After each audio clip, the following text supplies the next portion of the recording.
Hello, I'm Ed, And I'm Ben. and this is What About Porridge?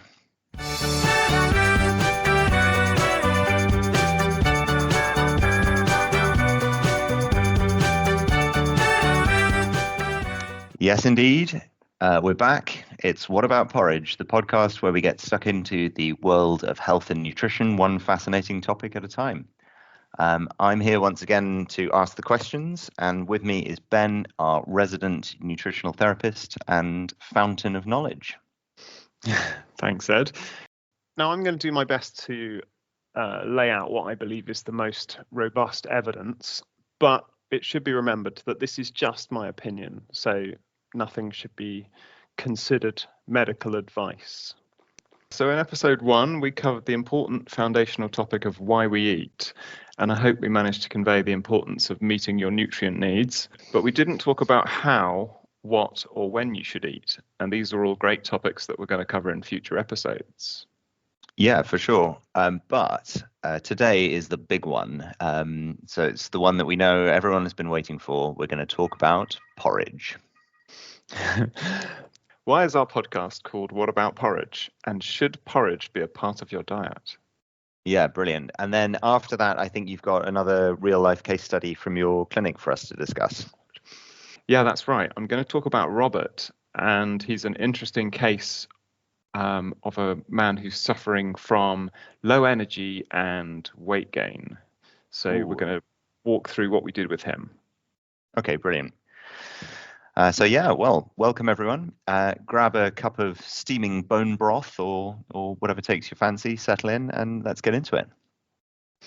Excellent. Yes, we're going to take a very quick moment, first of all, before we start, to correct something that I said in the first episode. We were talking about courses of nutritional treatment handed out by the NHS, and I said that there were 800 courses of iron treatment, and of course I meant 800,000. So we're probably going to need a corrections section in every podcast, Ed.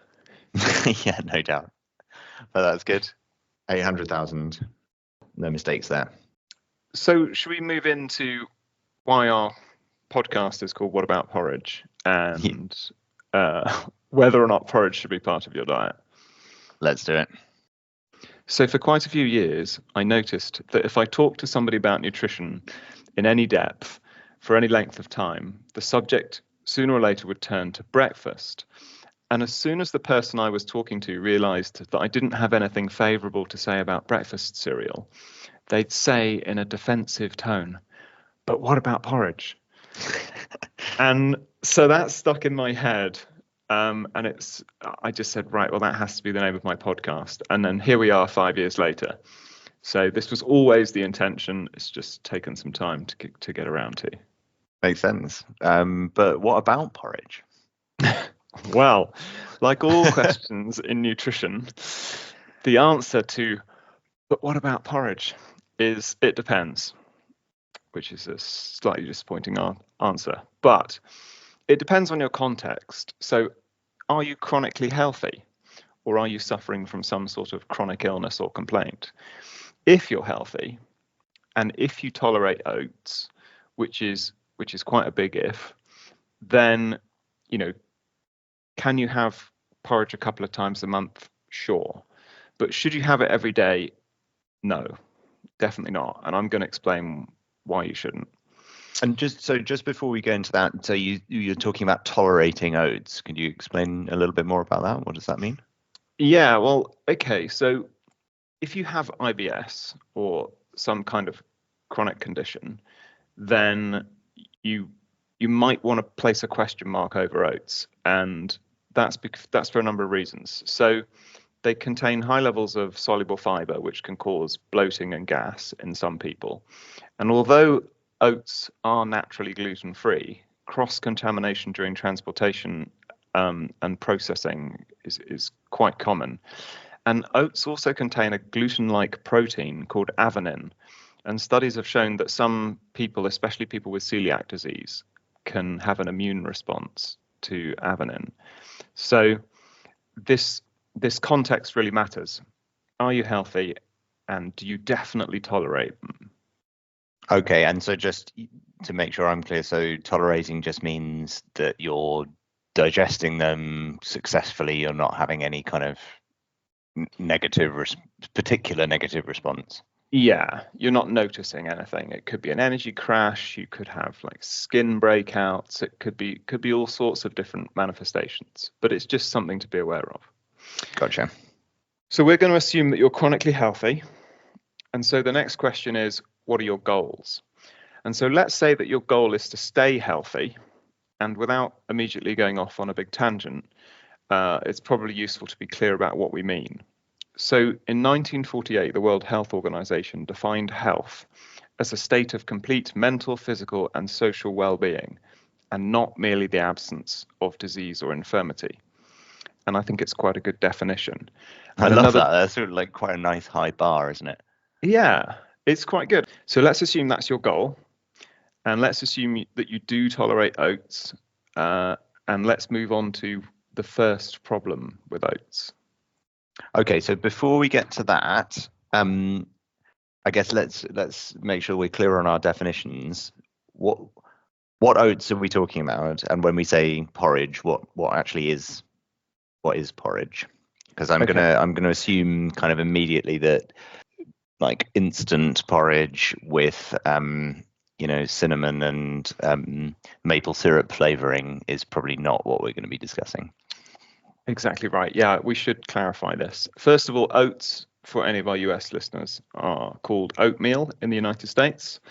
And what we're actually talking about here is large rolled oat flakes, which are sometimes called Scottish oats. And there are dozens of different forms of oats, including things like oat bran and steel cut oats and things like that. But yeah, what we're talking about is these minimally processed large rolled oat flakes. Okay, and so typically, if you're going to make those oats into porridge, that just means cooking them in water and or milk for a few minutes, and maybe adding a pinch of salt or something. That'd be the basic recipe. That's the basic recipe. And Jamie Oliver talks about cooking them for up to 15 minutes. So, yeah. Okay. So let's start with the positives of porridge then, that we can probably all agree on. So it's cheap, it's easy to make, it's definitely not a complicated recipe, it's quite quick, and it's warm and comforting when it's cold outside. Okay, and I should be upfront that I'm aware that you're going to make a kind of vicious attack on porridge during this section. So I have done a bit of like reading up front to try and kind of identify what are the kind of main things that people normally say in defense of porridge. And I'll try and make that case as best I can. Perfect. Okay. And the other thing we can probably agree on at the outset is that it's better than most breakfast cereals. I'd probably say it's better than 90% of breakfast cereals. Okay, so it is all, yeah, okay, we're having a kind of relative discussion. If you're currently eating Frosties for breakfast every day, then a switch to porridge might be a significant improvement. Yeah, but I still think it's a low bar, and we should be encouraging people to do better than that. Okay. So let's get into it then. So, having established in episode 1 of our podcast the importance of meeting your nutrient needs, I think that's the place to start. So let's talk about the nutrient content of oats. And I've done an analysis, and Ed can see the analysis that I've done because I'm sharing it on my screen. And what we're going to do first of all is we're going to look at oats as a standalone food, and then we're going to look at a porridge recipe, and then we're going to look at a typical day, including porridge.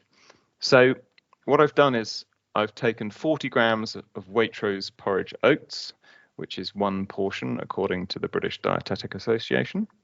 And Waitrose is a supermarket in the UK for our huge international fan base. Thanks, Ed. Yes. Good clarification. But you'll be glad to know that I've included some of the other supermarkets in the rest of the analysis. So excellent. No favoritism. No favoritism. Right. So if we look at the full breakdown of macro and micronutrients over here, there's only a couple of things that stand out. Basically, carbohydrates stand out because We've met quite a lot of those. Manganese stands out, and iron stands out. So Okay, I'm actually quite surprised by that. There's more to it than just carbs. yeah, there's more to it than just carbs. But so let's just say that I've just eaten this portion of porridge oats. You'll see that I'll have eaten 14% of my net carbs. What's the portion? The portion is this 40 grams here. Oh, 40 grams, sorry, yeah. Yeah. So 40 grams of porridge oats, and I've got 15% of my net carbs, 56% of my manganese, and 21% of my iron target for the day. But you have to remember it's not heme iron, so it needs to be converted before it can be absorbed by the body. And, you know, that conversion's inefficient in some people. So Okay. So although you're saying it's giving you a good percentage of the iron, there's a fair chance that for some people that actually won't end up being absorbed by the body. Exactly right. Okay. Yes. So then what I've done is I've said, right, let's take the oats and make it into a standard recipe for porridge. So we've added 175 milliliters of Sainsbury's semi-skimmed milk and a dash of salt. And then I've done a new analysis to show us what that looks like. So this is a standard breakfast recipe according to the search results that came up for various recipes. Mm-hmm. So you can see that I've got a useful amount of B12, 66% of my RDA. I've got some calcium, 24%, 19% of my copper, 18% of my selenium, and 15% of my sodium. Okay, now, but this is, I mean, it's not obviously a complicated recipe, but basically this is coming from the milk. The vast majority of these good things are coming from the milk. Yeah. Especially the B12. So, but what you look at if we go up here is I've still only met 7% of my target for protein and 15% of my target for fat. Right. Okay, so that's 5% of the target for fat. 5% of my target for fat, sorry.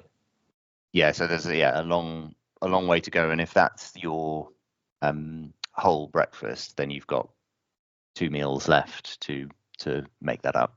Exactly right. So we're going to continue the experiment and look at what those 2 meals might be. And again, I tried to make them just pretty standard foods that are part of most people's diets. I didn't cheat and put liver in. I went for a Tesco's. Just a standard liver for lunch and kidneys for dinner. Exactly right. Beating heart salad. So we've got for lunch a Tesco's tuna and sweet corn sandwich. For dinner, we've got a Morrison's beef lasagna.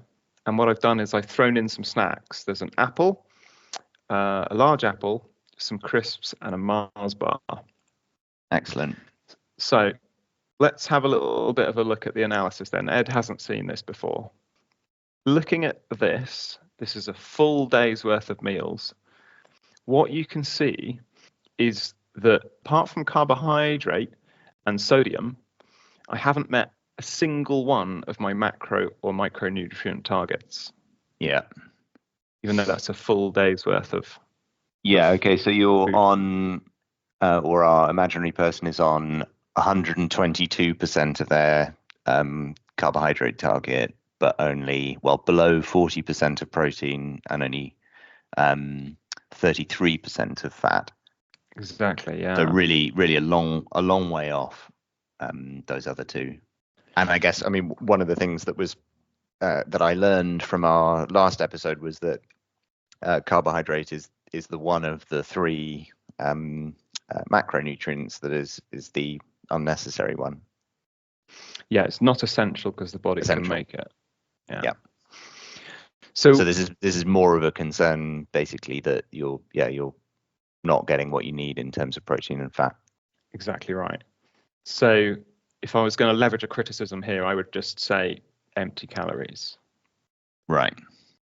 Okay. Well, so maybe this brings me to my first sort of major defense.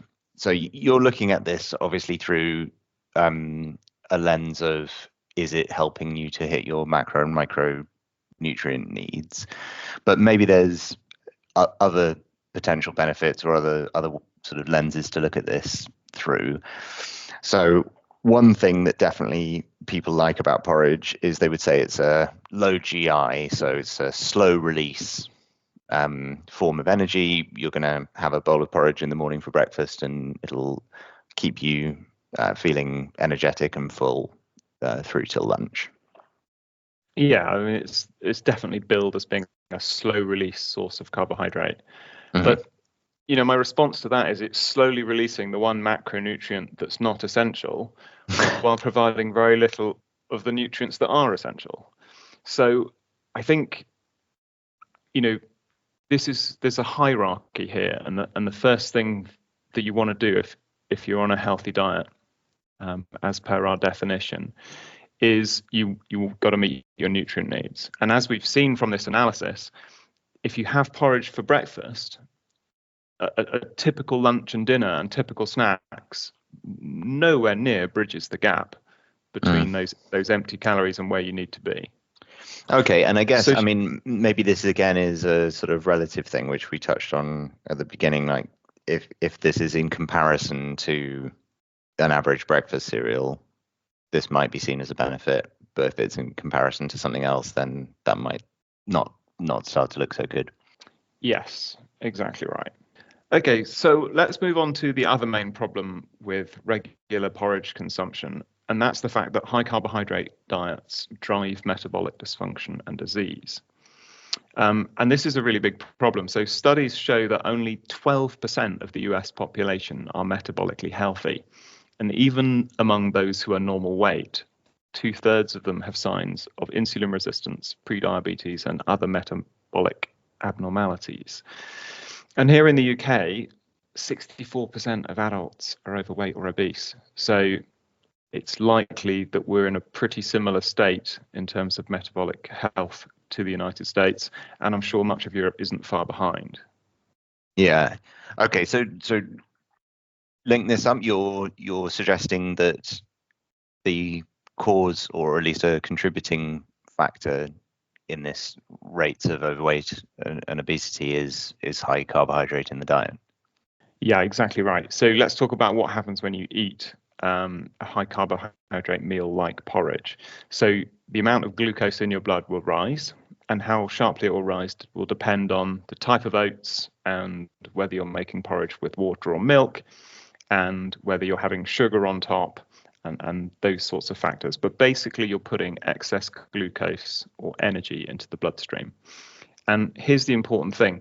At any one time, you have 1 teaspoon of glucose in your blood, which is about 5 grams. And this has to be kept in a really tight range, so the body has to maintain homeostasis. But because too much... Sorry, what's homeostasis? This is just the regulation of levels in the body that need to be maintained within a very close range. So blood pressure has to be maintained in a close range, the pH of your blood, all of these different things, and glucose in your blood has to be kept in this very, very tight range. And that's because too much glucose is toxic to the cells and tissues of the body. And if blood glucose drops too low, you could lose consciousness and you could die. So there's a very kind of tight range, which is healthy. So in response to the rise in blood glucose, the pancreas releases insulin to facilitate the uptake of glucose into the muscle cells and the fat cells. So fat cells, in the presence of insulin, store fat.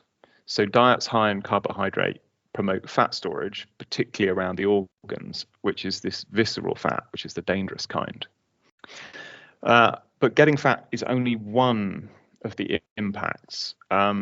Chronically elevated insulin, which is this hyperinsulinemia, results in insulin resistance, which is a precursor to a whole range of health conditions, which include central obesity, hypertension, which is high blood pressure, fatty liver, and elevated triglycerides.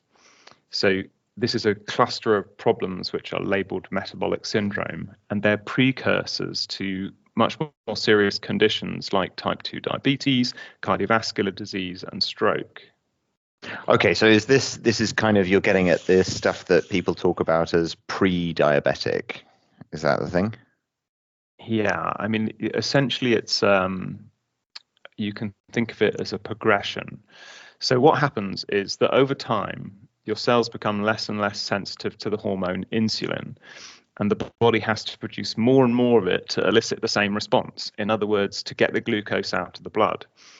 And the bottom line is that we didn't evolve suitable mechanisms to cope with repeated blood sugar spikes and insulin surges because our ancestors just didn't have access to the sort of foods that cause these metabolic problems. You know, breakfast, lunch, and dinner, snacks, 365 days a year. Mm. So, yeah, we haven't evolved complex mechanisms to deal with this excess carbohydrate in the bloodstream. Okay, And but if I link this back again, the I don't know. I'm feeling slightly skeptical. Are you really saying that essentially eating porridge for breakfast every morning could lead to insulin resistance and pre-diabetes? yeah, it's going to depend on the context of the individual and the rest of their diet. Right. But what our analysis shows is if you eat a typical diet where you're having, you know, a high carbohydrate source for breakfast, you're having another one for lunch in the form of a sandwich, you're having pasta for dinner, and you know you're throwing in some crisps and a Mars bar, that's an awful lot of sugar for your body to deal with. And there are lots of downstream effects of this that are pretty well understood in terms of their metabolic consequences. And Yeah. that's the reason that we have so many people that are struggling with being overweight, because elevated insulin is the primary driver of obesity. Okay, so I'm again in my mode as a defender of porridge. It's not that porridge is particularly harmful in this context, but it's in the environment of those other high carbohydrate foods, it's certainly not helping you to keep to a kind of reasonable level of carbs throughout the day. Right. And so that's why we said at the beginning, you know, can you have it once a month? Sure. Should you have it every day? Probably not. And I'm saying if you've got if your diet looks like the one that we've used for this analysis, then definitely not. Okay. So if we were to touch on a few more of the downstream effects of excess carbohydrate consumption and elevated glucose, one of them is that the liver converts excess glucose into fat, which leads to fatty liver disease, which used to be very, very rare and now is shockingly common, even in people that don't drink alcohol, because it's known as non-alcoholic fatty liver disease.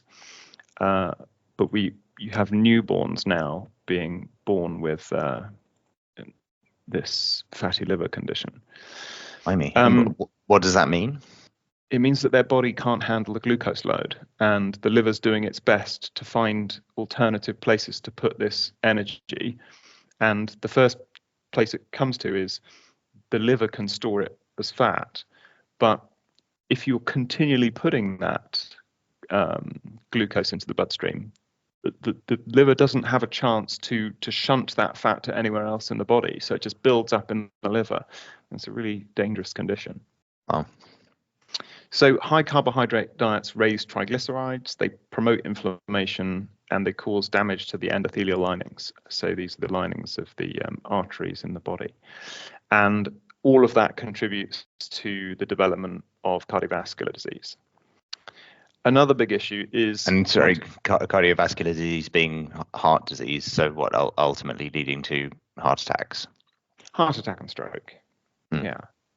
So another bigger issue is mitochondrial dysfunction, because our mitochondria, which are responsible for power generation in our cells, they struggle to process the excess glucose. And as a byproduct, they generate oxidative stress, which accelerates aging and impairs energy production.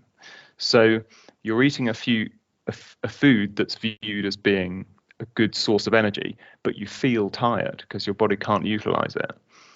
And we could talk about a bunch of other downstream effects, but I think you get the idea.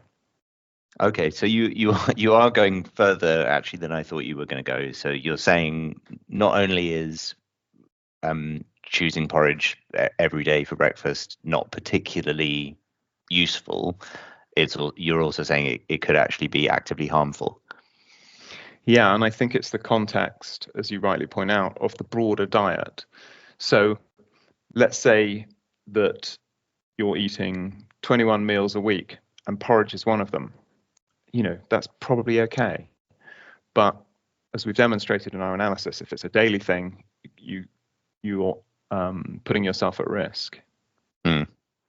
All right, but are you suggesting that it would be a good idea for people to eliminate all carbohydrate from their diet? No, that's definitely not a recommendation that I'm making. I think it's important to understand the difference between low carb and no carb, or sort of, a moderately low carbohydrate diet and something that puts you into nutritional ketosis, which is a whole other, objective. It's a whole other set of risk factors.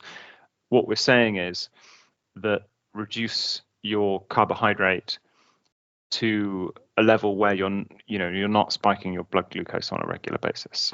So something much more moderate, and there's going to be a lot of individual variability here. So, it's become quite common now for people to wear continuous glucose monitors, and I think that's quite a good strategy for people to learn what does spike their blood glucose. But yeah, we're definitely not saying eliminate all carbs. Nice. Okay, I think that's worth being clear about. Yeah. All right, but I've got another couple of defenses to get onto. So another thing that is often talked about as a benefit of porridge is that it's heart healthy.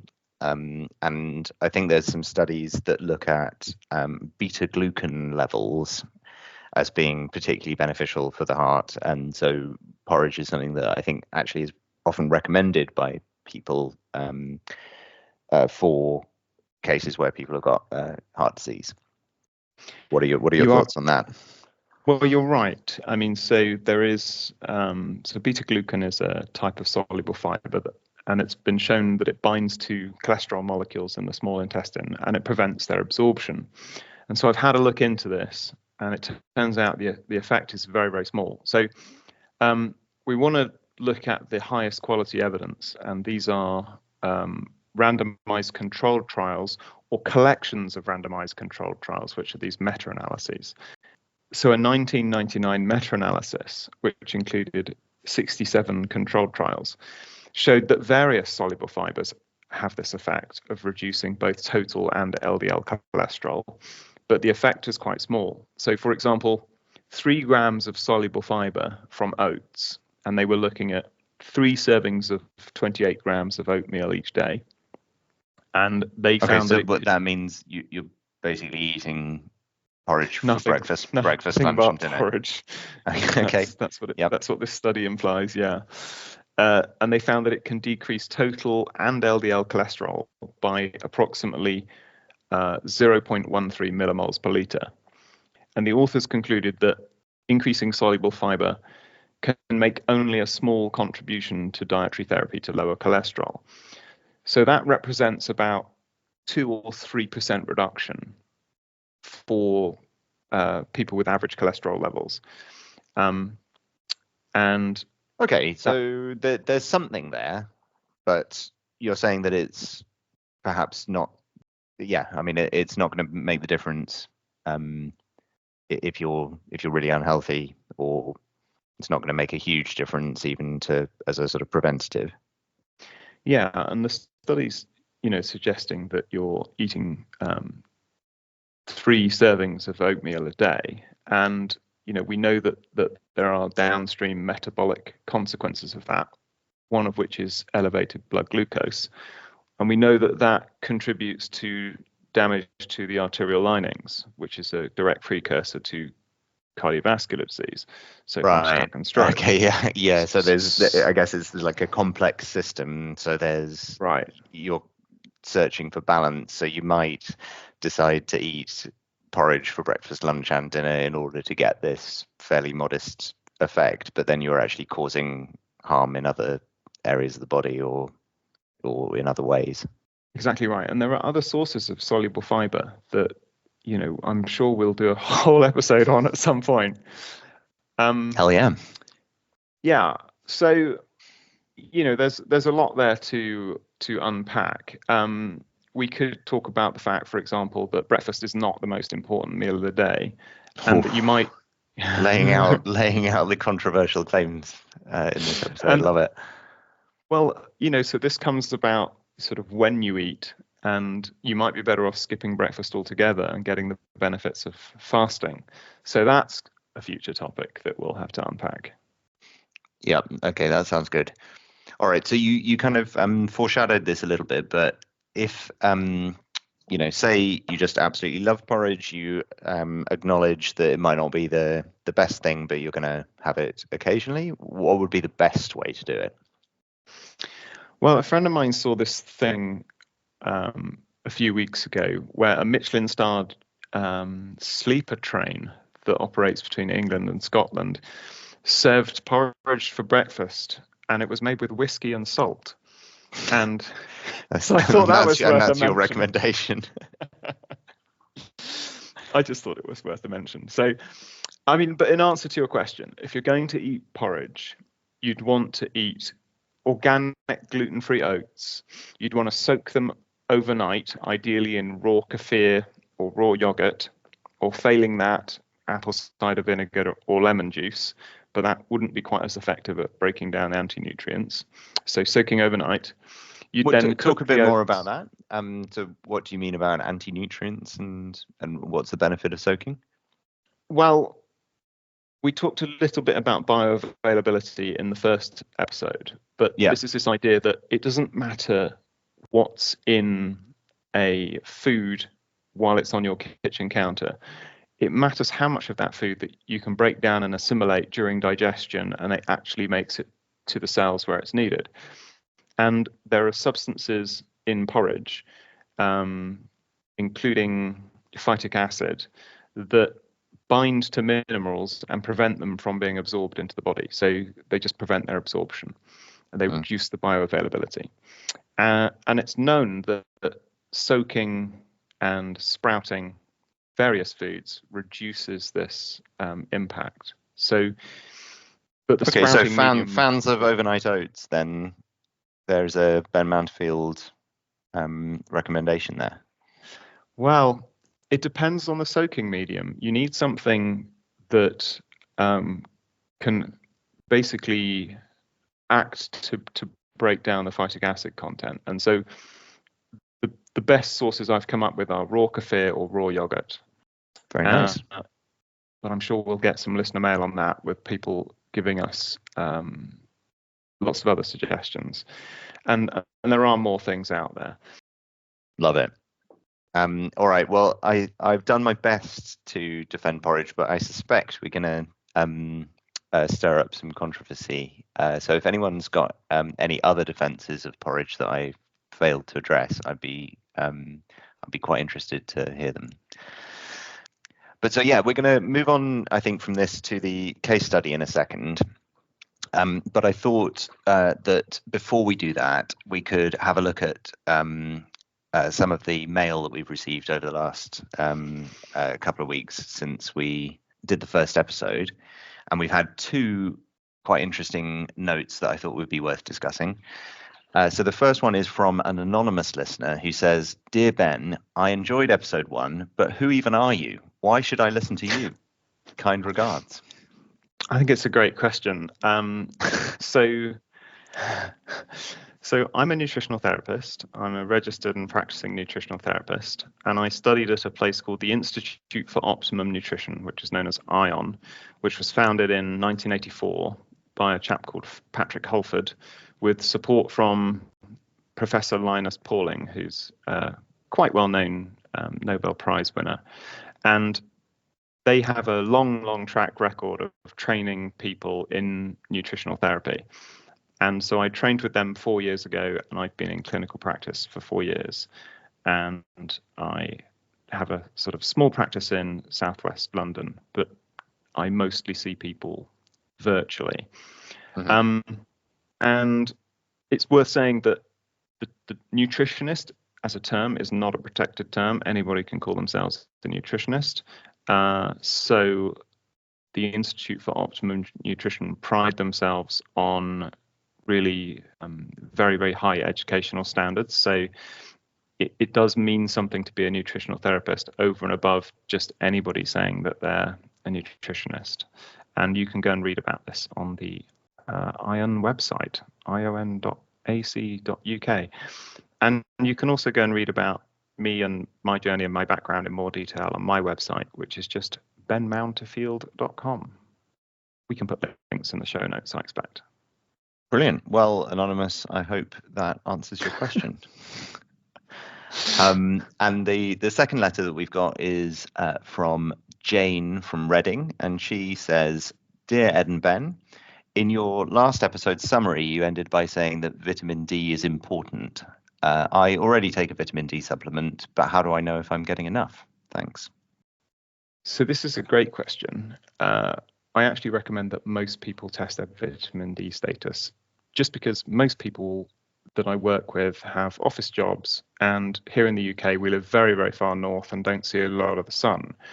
And when you test people, inevitably their levels are well below optimal, and having tested, you can then adjust the supplement dose to put them where they should be.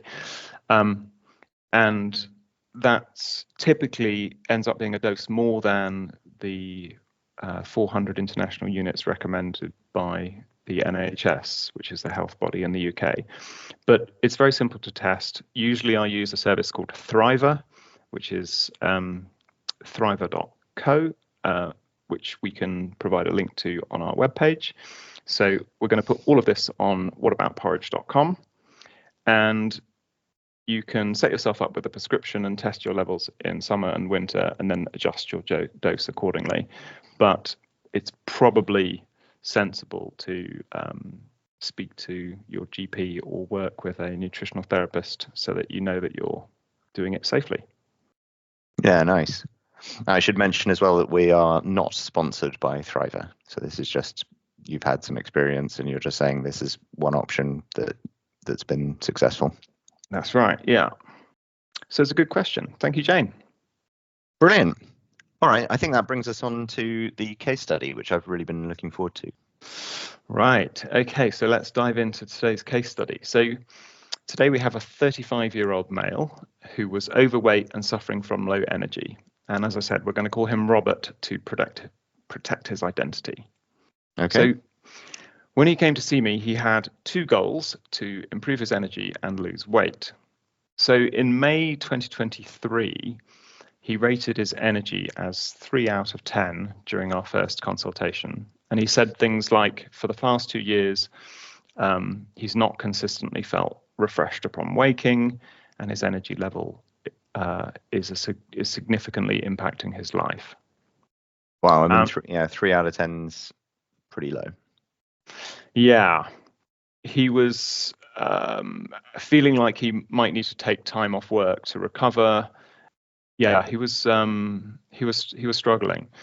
So it's an interesting thing because we did some initial work, and then he went away for a year, and then he came back with me and worked with me in a very concerted fashion.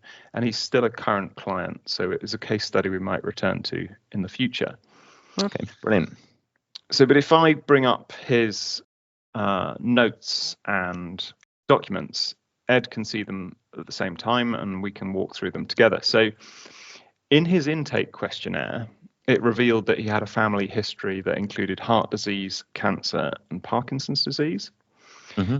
I learned things like he was taking paracetamol 2 or 3 times a week for headaches. He had difficulty concentrating, and his skin was prone to outbreaks and itching. So these are all the sorts of sort of little details that you learn from someone's intake questionnaire. Okay, so this is interesting. So I guess although he has approached you talking about the energy levels and wanting to lose weight, your standard process for taking people into the clinic, you're uncovering all sorts of other stuff. Absolutely, yeah. You have a standard set of questions, and you really want a full picture of what's going on with somebody. So we even have this diagram of the body where we list lots of symptoms under mood or gut or nails, and people will read through this little list of things and they'll say, oh yeah, actually I do have a bit of that, and oh yeah, I do have a bit of that, because people forget, because they just live with these things day to day. And then you're looking for patterns, so you're not necessarily getting caught on any one thing, but you've got some key goals, and then you've got just a sort of broader picture of what's going on. So I noted during our first call that he had occasional diarrhea, and that his favourite foods that he admitted to binging on were pizza, burgers, cheese omelettes, BLT sandwiches, and that he was craving bread, pastries, and chocolate.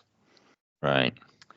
And interestingly, he was eating porridge every morning, which makes him a perfect case study for this episode. Okay, so I'm going to be quite interested as to whether you're able to pin the blame on porridge instead of the pizzas and burgers, but let's see where we go with this. Okay, so if we start by looking at his nutrition report, this was generated by Chronometer in July 2023 when I first encountered him. Okay, we talked about this on the last episode. So Chronometer is an app that you can use to track what you're eating, which then produces reports on whether your food is helping you to meet your macro and micronutrient needs, I believe. That's exactly right. Yeah, it's both an app and a website, and right. It's free to get all the information that we're going to be talking about today. Okay, so you got him to do this, do some tracking for a period of time.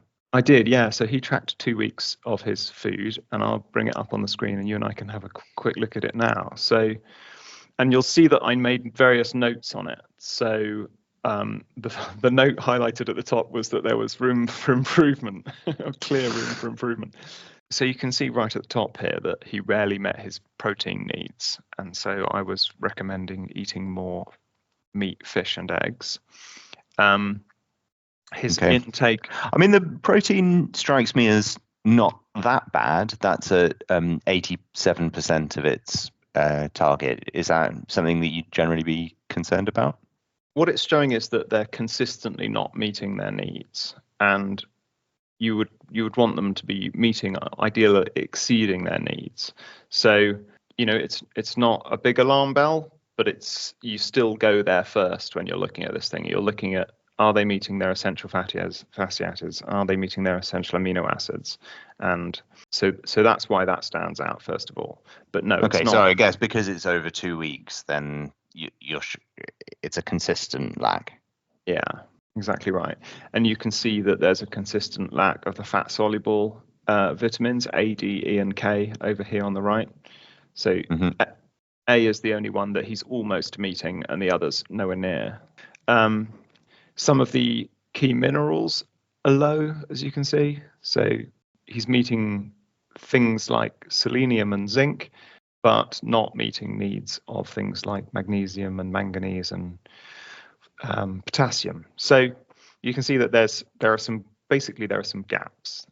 What types of, I mean, I guess there's probably a whole range, but is there, are there particular categories of food that he's missing out on that you can sort of tell because he's low on those types of things? Yeah, you can start to make assumptions like that. So we can see here that there's a lack of vitamin C rich foods, and they're important for immune function. And you can see that there's a lack of omega-3 rich foods, which are these really healthy long chain fatty acids that come from cold water fish. So things like salmon and mackerel and sardines. And you can also get from things like chia seeds and walnuts. So yeah, there are patterns that are showing up. Gotcha.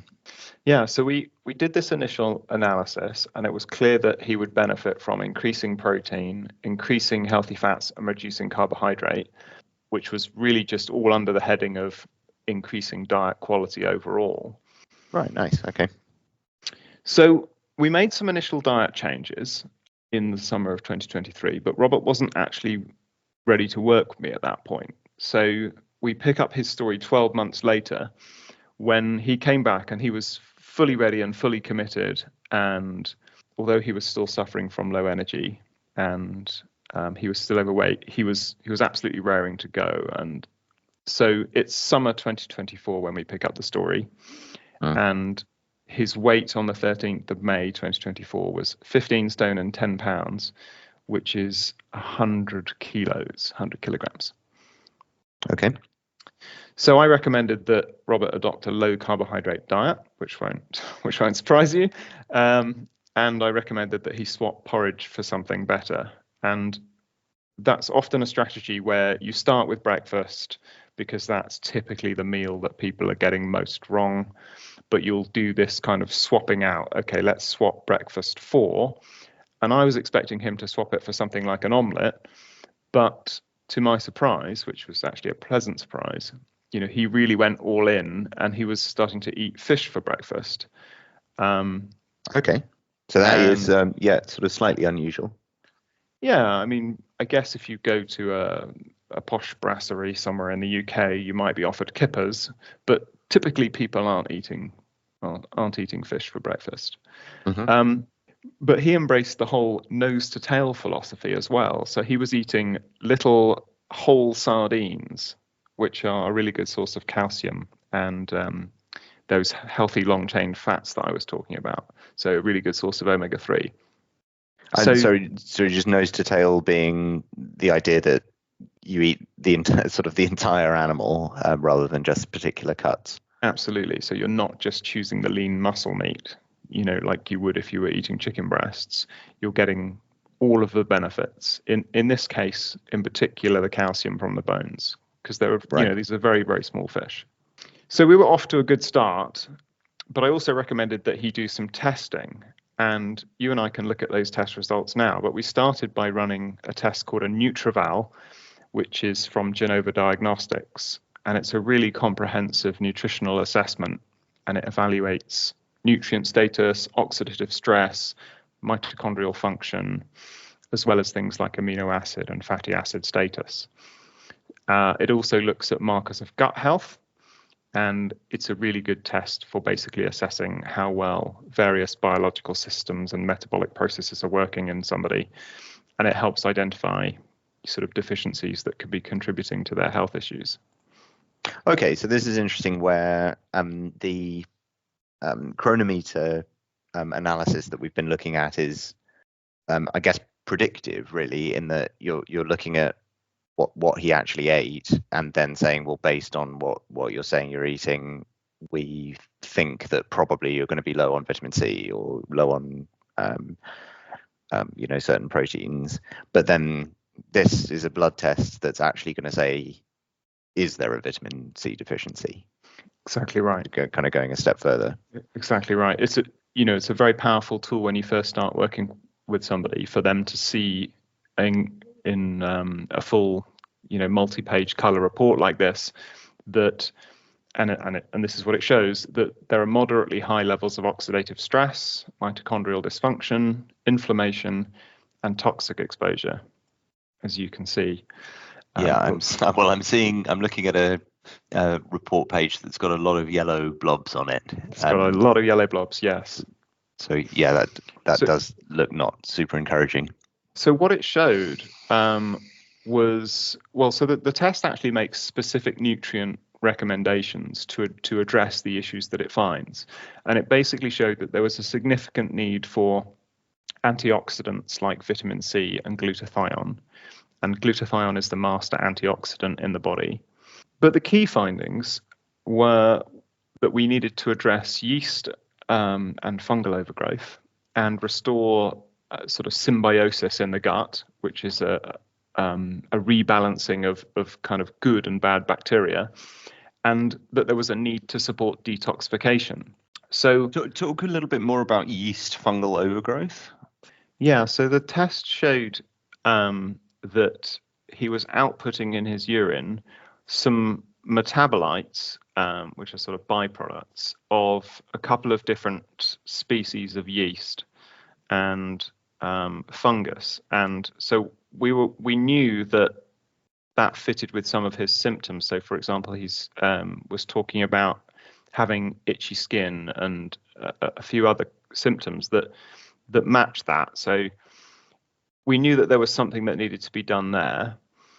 And so alongside weekly calls to assess his progress on diet changes and lifestyle changes, I put together a protocol for him to follow that targeted this fungal overgrowth with herbal antifungals, and also supported detoxification and provided some really powerful antioxidants in the form of supplements to help protect against oxidative damage and help him remove toxins. So this was that specifically, again, just because in this test it's showing high toxicity.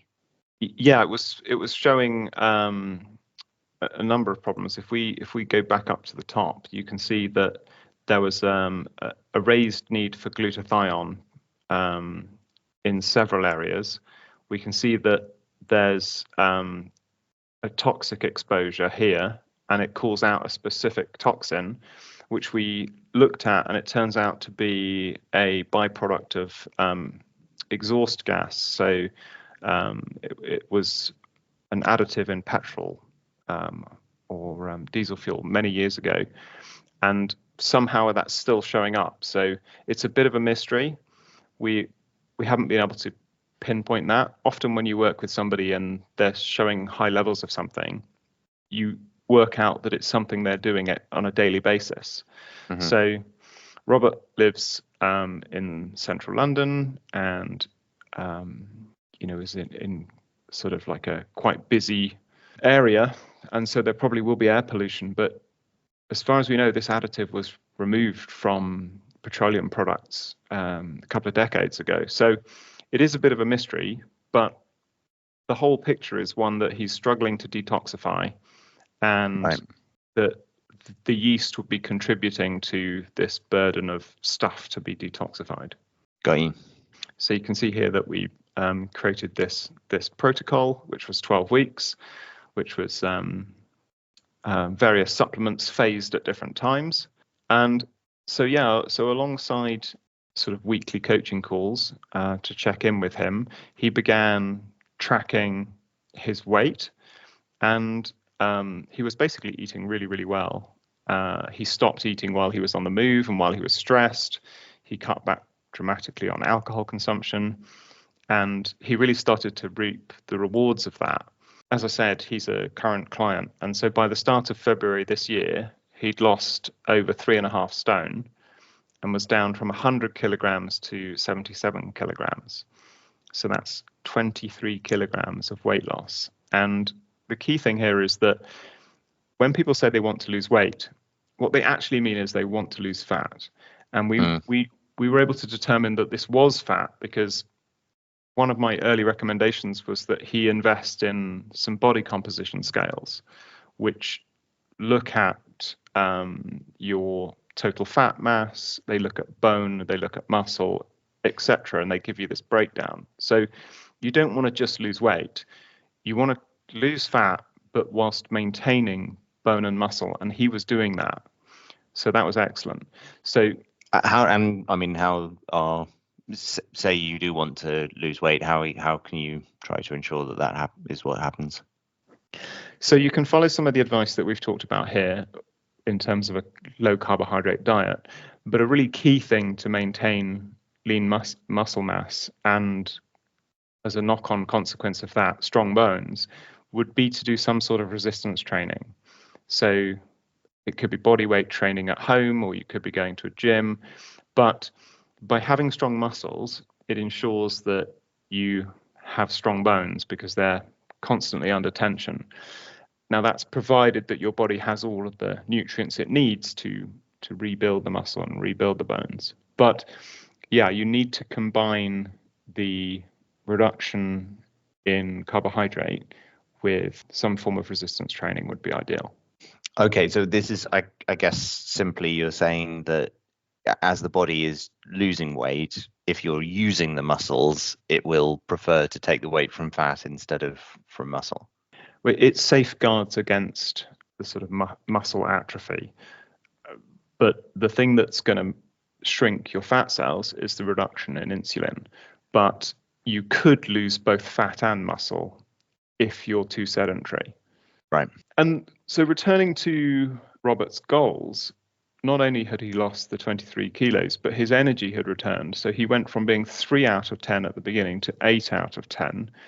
And in his most latest That's comment, just his own sort of estimate of his energy levels. That's right. It's a self-assessment score. Mm. And it's to try and make something somewhat quantifiable. And the latest comment from him just last week was that he's feeling energetic and wakes up feeling refreshed each morning. So that's pretty good. And this really highlights that diet quality is absolutely vital. And he got his energy back because he was giving his body what he needs, and he was losing fat because he was keeping insulin low.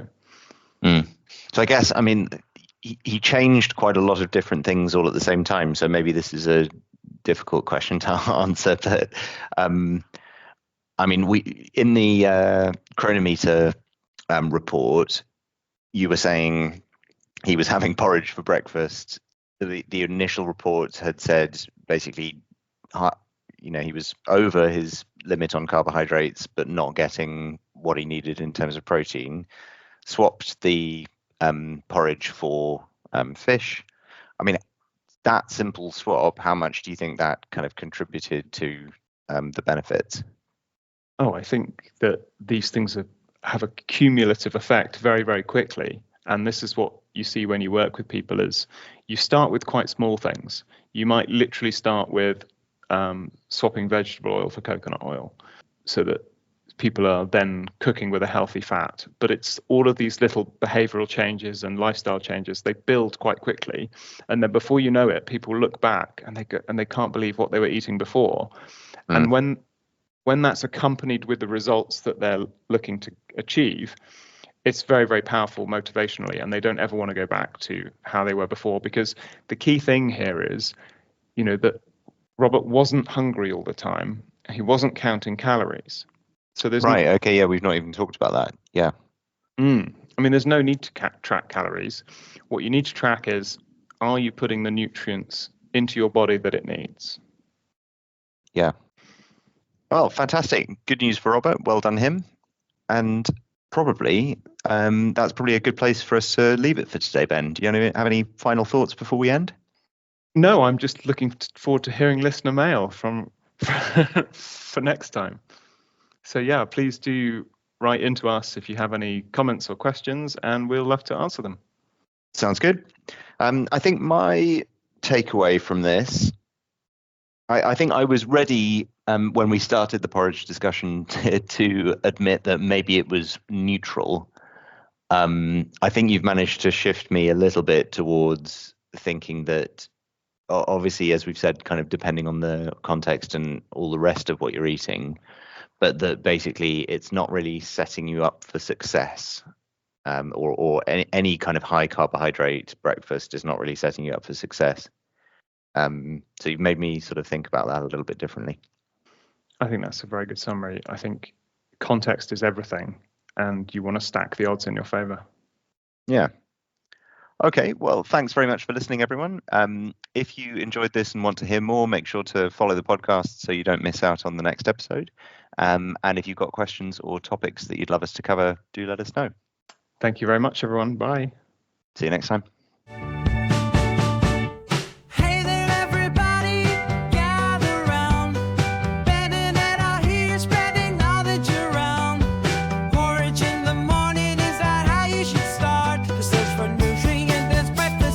Tasty work.